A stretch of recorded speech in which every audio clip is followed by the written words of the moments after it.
that, and it crushed the internet. So here we are. Yes, so here we are, back online, and we're almost at the finish. So let us pick back up from that terrible calamitous thunderstorm that just crashed our internets. And Artemis is just wandering streets of Seattle, trying to follow her gut, like her brother Rafe said too. Oh.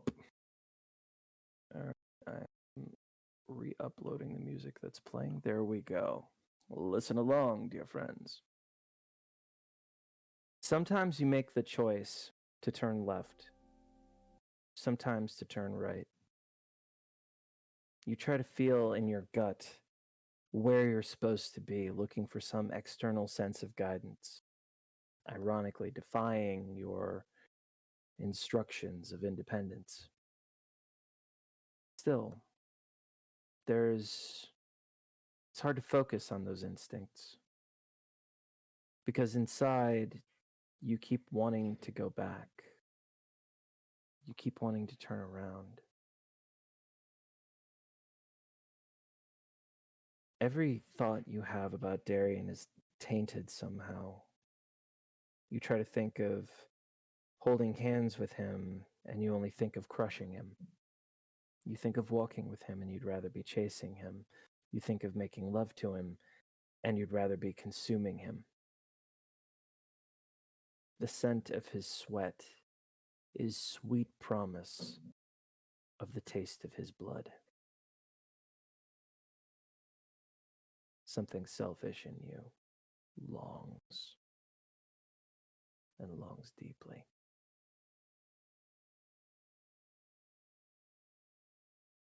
Until finally your footfalls bring you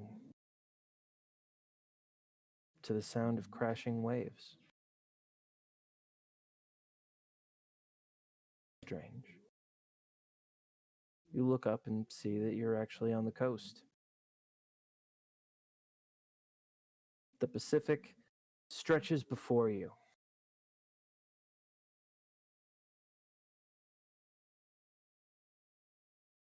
Strange smells of the Pacific wash up with alien scents as different to you from the waters of Louisiana as they would be to an alien on another world. You make your way back around. You wander and wander. Finally, you sit down next to a phone booth and an old Coke machine. It's not that you couldn't keep going. Your flesh mends itself against all but the strangest of circumstances, nigh tireless, and yet the fatigue of just going makes you stop for a second. In frustration, you slam your fist against the side of the machine, and it lights up. It's covered in graffiti, and it says it's out of order.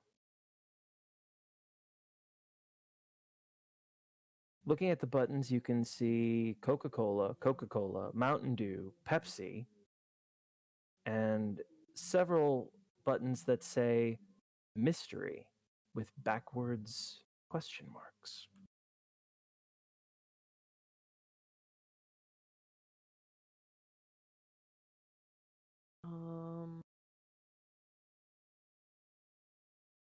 Let's push one of the mystery buttons. A little light for the 25 cents lights up, and you smell the revolving door thing.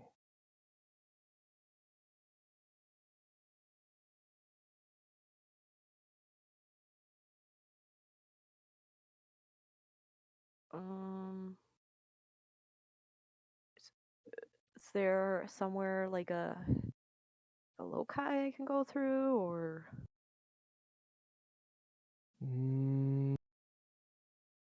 Feels like there's a locus around. Couldn't be in this machine, though. Do I have to put 25 cents in?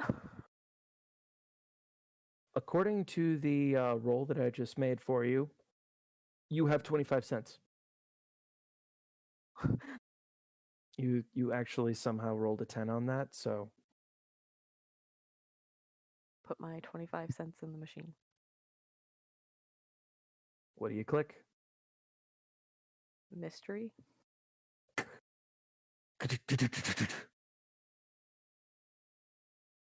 Reaching in the slot, you pull out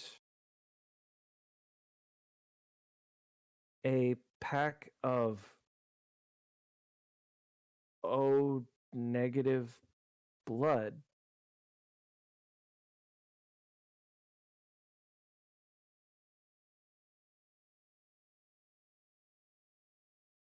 Is this a kindred vending machine? No, it does not at all smell of kindred influence. What's more, looking at the label on it, because you spent enough time in the morgue with Dr. Michaels and, working the organ leg in case you learned how to read all that stuff.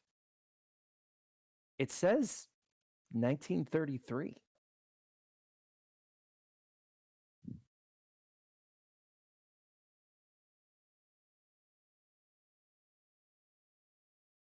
Is there anybody around me? Nope. Does the pack feel cold, like it was refrigerated? Hmm? You're Oh. pretty sure packaged blood doesn't last that long.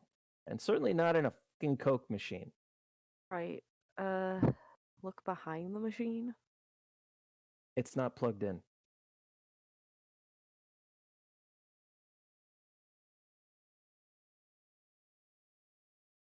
How many mystery buttons are there? Just the one? 2. Okay, do I have another 25 cents? Well, you rolled a 10. You have as many quarters as you'd like. Yeah, I'll put in another one and push the other mystery button.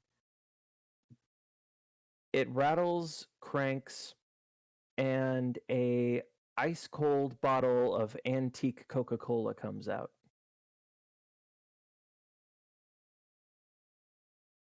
The hell? When I say antique, I mean it contains cocaine. Oh. The hell?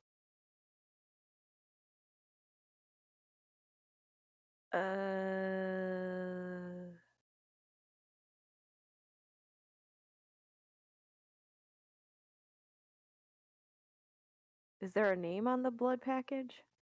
Mm-mm. There's like a serial number, but that's certainly not the same thing.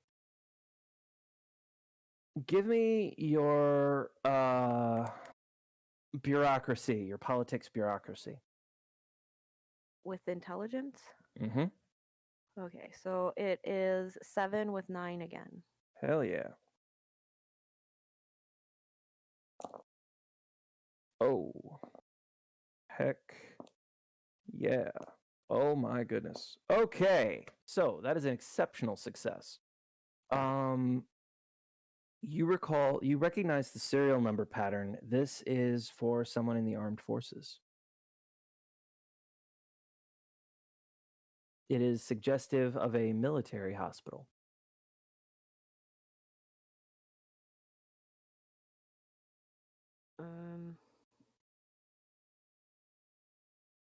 Is there a military hospital in Seattle? There is. Okay. And you're starting to think about that when a voice calls out to you from across the street. What did you get? Do you turn to look or? Yeah. There is a youngish looking woman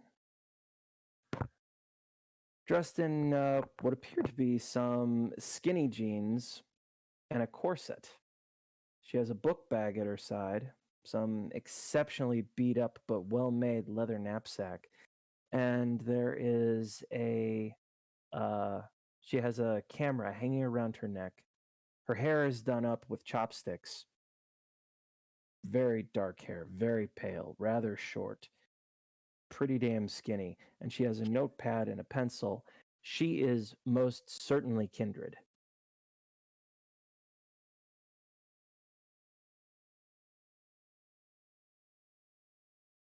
Speak up.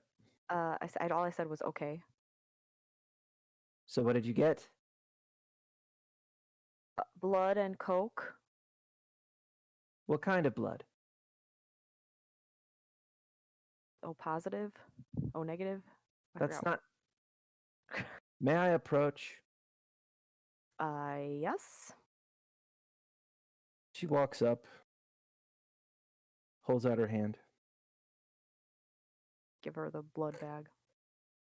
1933. Uh-huh.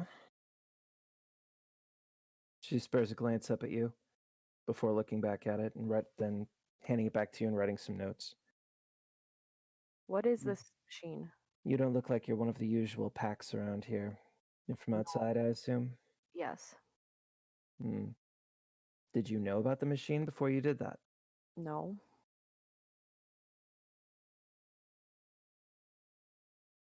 Why did you put a coin into an unplugged, out-of-order, ancient Coca-Cola machine?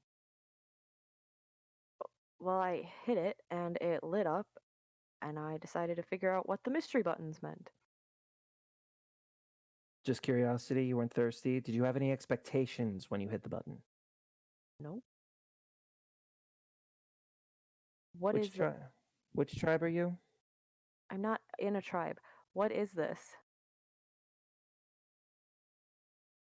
Look, I know you kindred are all big on your secrets and whatever. I come from New Orleans, so I'm very familiar with kindred. Can you just... What is this machine? Did you put it here? No, God, Are you no. part of the Ordo and you're doing some kind of experiment? You are well informed, aren't you? Yes, so... What do you know of the Ordo? I don't know, they try to overcome the kindred condition. Too well informed. Who told you this? I picked it up from being in New Orleans. You don't just pick that up. Not an outsider, and certainly not a non-kindred. Yeah, well, the kindred know that that's what the Ordo is, and I don't remember which kindred I heard it from. Look, this is super fascinating. I am super fascinated, but the fact is, I've already got this mystery to take care of right now. Saying nothing of the way the loci are shifting around it. Hey, Dragon lines are completely out of alignment in this area, and something is warping it around, and I have no idea what it is. It could be anything. Stop! I can sense the revolving door too. It's not werewolf. The werewolf. That's good too. Are you willing to talk to me about this? I mean, really talk to me about this. Yes, if you are willing to help me. I was brought to this machine, obviously for a reason. If you're trying We have to go. Why? She takes your wrist and starts pulling you, back the way she came. Why? Because the sun is rising, and if we're going to continue this conversation, it's going to be in darkness. Now, are you going to hop on my adorable vintage Vespa, or am I going to ride alone and you run beside me? Yes, all right, let's go. Get on the Vespa. Stupendous. Well, since you seem to know everything already, my name is Libretta. Don't be surprised when people call me Kogayan. Oh. The engine revs. I'm Artemis. Pleasure to meet you, Artemis. Like the moon goddess. Yeah. That's cute. But I'm a star wolf. I can't wait to hear all about it. The engine revs, and off she drives you into the pre-dawn of a Seattle that is entirely new to you. Session 1 complete.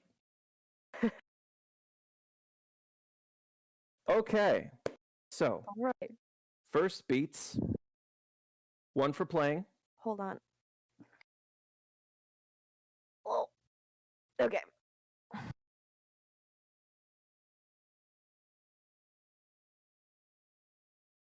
Okay.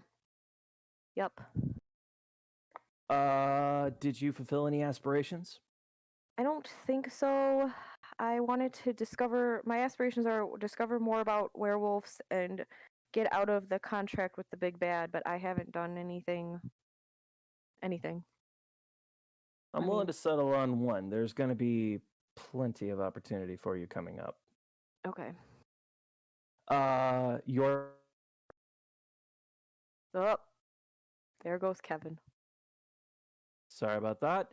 Your immediate feedback, is this good so far? Yeah. Excellent. I have to take notes. Yes, but that's a good game. All right. So everybody, thank you so much for joining us. We would especially like to thank the people who make this show possible. That includes our engineer, Erica Hoffman. We love you. Sarah Turkowski did the excellent Tooth and Claw logo. We are very excited about that. Heidi Foland did the amazing character art that you see in our background of William and Artemis. And Lindsay Kay performed the layout for the background and placing them there and making this gorgeous thing. So we are tickled by the team that helps us make this happen. Truly. And last but certainly not least, you. Don't forget, yes, thank you. Thank you so much for joining us and watching with us. But don't forget, 2 weeks from now, we will go back to William's story. It'll be chapter 2 of the Requiem of William Ravelowe, Prophecy and Sacrifice. If you missed the first episode, down at the bottom of the page here, there's a link to the YouTube video. Also, like us on Facebook. Please like us on Facebook. And soon we'll have a Twitter and a Patreon and all those other things too. But we're new to this, so mea culpa. So, but thanks everybody for watching. Until next time, Tooth and Claw. Bye. Signing out.